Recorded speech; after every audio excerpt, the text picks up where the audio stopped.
Welcome back. There was more emotional testimony during day 4 of the Sean Diddy Combs trial. Plus, Netflix re-ups some fan favorites, and Morgan Wallen finally weighs in about that SNL exit. NBC News entertainment correspondent Chloe Melas joins me live with those headlines and more. Chloe. Hey, Allie. Happy Friday and good morning. First up, Cassie Ventura. She's back on the stand for her second day of cross-examination by Sean Diddy Combs' legal team. I've been inside that courthouse, and I can tell you that the defense is trying to poke holes in her allegations that she was forced to take part in these drug-fueled sex parties known as freak-offs. His team showing text messages like this one from Cassie writing in 2009 to Combs after they had been dating for 2 years, quote, "I'm always ready to freak off." And another in 2017 in which she said that she loved those sexual encounters. She claims that Combs controlled and coerced her. There's also been a lot of heated back and forth, Allie, about the length of the cross-examination. Prosecutors, they want Ventura off the stand by the end of the day today because they think that she could give birth as early as this weekend. She is currently pregnant with her third child. Also, Combs has pleaded not guilty. And Netflix, they've just announced that they are renewing some of their most popular shows. Pardon me, young lady. Could I trouble you for the next dance? That's right. You guessed it. Bridgerton, they're coming back, but not just for one, but 2 more seasons. And if you're into political scandal, which I bet you are, buckle up because The Diplomat starring Kerry Russell, they're getting a 4th season. And speaking of 4 seasons, that series created by funny lady Tina Fey, they're getting a second swing too. And if you haven't seen it, it is based on the 1981 film directed by and starring Alan Alda. It's one of my favorite movies. Okay, I'm dating myself now.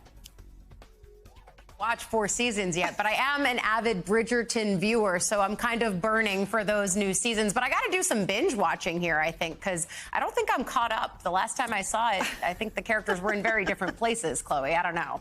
But I also want to ask you about this moment back in March, right there where you are at 30 Rock. Watch. Thank you so much to Morgan Wallen. I had a wonderful time. Thank you all.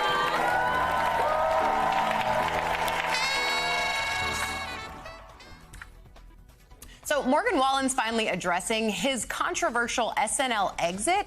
The country music star says his decision to abruptly walk off the set at the end of the show during the credits was not because he was mad at anyone, apparently, but rather he was just, quote, ready to go home because he'd been there all week. Wallen was the musical guest on the March 29th episode with host Mikey Madison, and as the clock struck 1 a.m., he skedaddled off the stage almost immediately after Madison signed off. Traditionally, the musical guest and host remain on stage to mingle with the cast, but then after his exit, the most memeable post, posting a photo of a plane on Instagram, writing, "Get me to God's country." The phrase quickly went viral. Chloe, what was your favorite of the "Get me to God's country" memes? There were some very Capitol Hill-centric ones that made it for the Hill press corps. I mean, I just have to say, so many people love Morgan Wallen. They love his music, and a lot of people, they point out his controversies, but after, a lot of his fans are rallying behind him for coming out this week and explaining that sort of bizarre, cringy moment at the end of SNL. But that was one of the water cooler moments from this week. But listen, I got to go because I got to get down to the courthouse to get inside for the Sean Diddy Combs trial. And that is what's buzzing in the entertainment world. So you're all caught up for the weekend, Allie. Thank you, Chloe. So appreciate you coming in. You've been doing really great work covering the trial, too. Keep it up. We're watching. Thanks.